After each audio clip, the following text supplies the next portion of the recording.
My wife's screams were an impossible soundtrack, a piercing harmony of pain and fear that drowned out everything else, including the sirens of the ambulance we couldn't get into. Just a few more minutes. Sarah, we're almost there. I yelled, my heart hammering against my ribs, but the words felt like a lie. A gleaming black Range Rover had positioned itself with surgical precision directly in front of the emergency room entrance, its driver's door open as a large, red-faced man in a pristine golf polo lectured a hospital security guard. I pay property taxes in this neighborhood. Son, this lot is part of the community, and you can't tell me where to park my vehicle. He bellowed, his voice so loud it seemed to vibrate the humid air. I swear to God. The smell of his colognesome, nauseating mix of Old Spice and entitlement wafted over to us. Sir, I understand, but this is an emergency bay. We need to keep it clear. The guard said, a weary resignation in his tone. I just stood there, holding a portable oxygen tank for Sarah, feeling the frantic, shallow breaths she was taking. Her contractions were coming every 3 minutes now. Our little girl wasn't waiting for a parking dispute. What the hell was this guy thinking? The sheer audacity, the cold-blooded arrogance of it all, was a slap in the face. I wanted to scream, to grab him and shove him out of the way, but all I could do was plead. Hey, pal, my wife is in labor. We have to get inside. I choked out, pointing a shaking finger at Sarah, who was doubled over on the sidewalk. Panting. He turned, a flicker of annoyance in his eyes, but it was replaced by a look of pure, unadulterated disdain. Buddy, I was here first. He scoffed.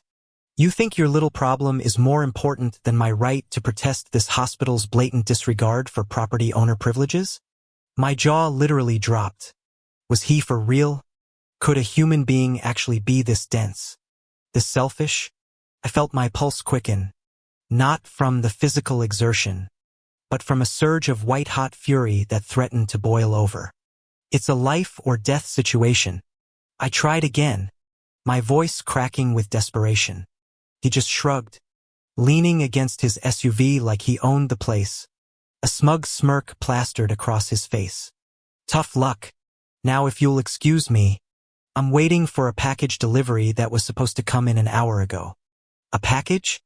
He was blocking an ER entrance for a package?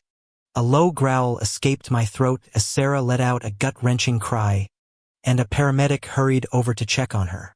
The scene was an absolute nightmare, a surreal moment where reality bent to accommodate one man's monumental ego. Just as I was about to lose it completely, to do something I'd regret, my phone buzzed in my pocket. It was an emergency alert from the hospital's patient portal. My eyes widened as I read it, and a slow, almost diabolical grin spread across my face. A small, almost invisible twist of fate.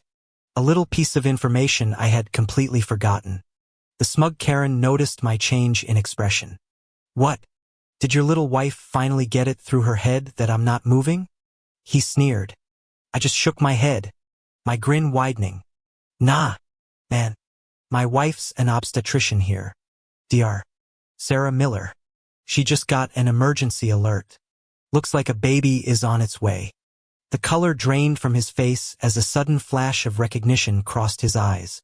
His gaze dropped to Sarah, then back to my face, then to the security guard who had been silently watching the whole exchange. The guard, bless his soul, just gave him a knowing look and a slight shrug. Sir, your wife has been paged to the ER. She is an attending physician here. The patient she's waiting for just arrived by ambulance, and I think it's her father. The Range Rover owner's jaw went slack. The smug mask of arrogance finally shattered. He stumbled back, fumbling for his phone as a second ambulance, sirens wailing, approached from the main road, his path now completely blocked. A second paramedic and doctor team were already running out toward us, carrying a gurney. I watched as they helped Sarah, her cries turning into sounds of relief as they got her onto the gurney and started moving her inside, bypassing the idiot's car completely.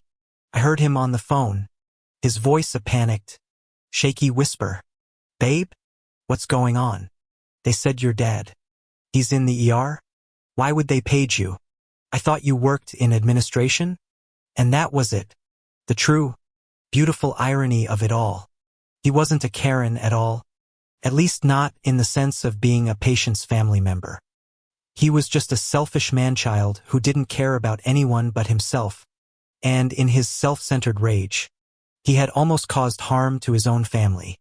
A sudden, sharp realization hit me. This wasn't just about him being a jerk. It was about the consequences of his actions. About the ripple effect of a single moment of rage. I walked over to him, leaning in so only he could hear me. My wife is getting the help she needs. I said quietly, but your father-in-law's emergency just got a whole lot longer because you had to prove a point. You really gonna tell your wife you blocked her own ER entrance for a package delivery? His face, a canvas of disbelief and horror, was all the justice I needed. As the ambulance pulled away, its siren a fading whisper, he was left standing there alone. His Range Rover a monument to his colossal, pathetic failure, a testament to the fact that sometimes, the only thing karma needs to teach you a lesson is a clear parking lot.